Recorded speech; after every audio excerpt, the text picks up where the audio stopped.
जवळा भरलेली वांगी बनवूयात आज. एकदम खायला मस्त लागतात ही गरमागरम भाकरी सोबत. त्यासाठी वांगी घ्यायची स्वच्छ धुवून, त्याचा वरचा देठ थोडासा कापून घ्यायचा आणि हिरवा भाग असतो तो सुद्धा थोडा काढून घ्यायचा. त्यानंतर मसाला भरण्यासाठी ना हे असं मध्यभागी चिरून घ्यायचं आणि आतमध्ये कीड वगैरे आहे का ते सुद्धा चेक करून घ्यायचं. वांग्यामध्ये भरायला मसाला तयार करायचा आहे. त्यासाठी मी इथे वाटण घेतलं 1 वाटी.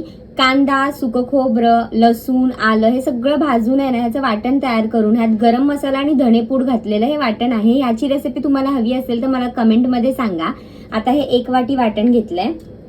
त्यामध्ये चमचाभर लाल तिखट घालायची आहे, थोडीशी हळद, चवीपुरतं मीठ घालायचंय. हे मीठ आहे ना संपूर्ण भाजीला जेवढं लागणार आहे तेवढं मीठ घेतलेलं आहे. आता ह्यात आपल्याला ऍड करायचंय जवळा. जवळ्याला स्वच्छ धुवून घ्यायचं 1-2 वेळा आणि मग ह्यात ऍड करायचं. इथे तुम्ही जाड किंवा बारीक कुठलाही जवळा वापरू शकता.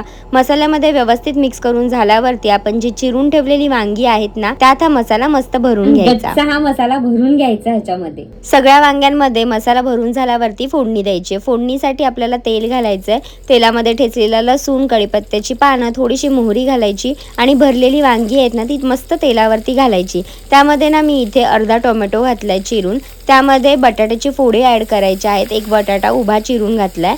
कोथिंबीर घालायची चिरलेली मस्त आणि उरलेला जो मसाला आहे तो सुद्धा ह्यात ऍड करायचा आणि पाणी घालायचं. पाणी केवढं घालायचं तर वांगी बुडतील नाही इतपतच घालायचं. जास्त पाणी घालायची गरज नाही कारण वांगी पटकन शिजतात. कुकरची एक शिट्टी काढून घ्यायची आणि मग तयार होते आपली इथे जवळा भरलेली वांग्याची भाजी. एकदम मस्त लागते ही खायला गरमागरम भाकरी सोबत, भातासोबत तर आ हा हा कमालच लागते. ट्राय करा आणि फॉलो फॉर मोर रेसिपीज.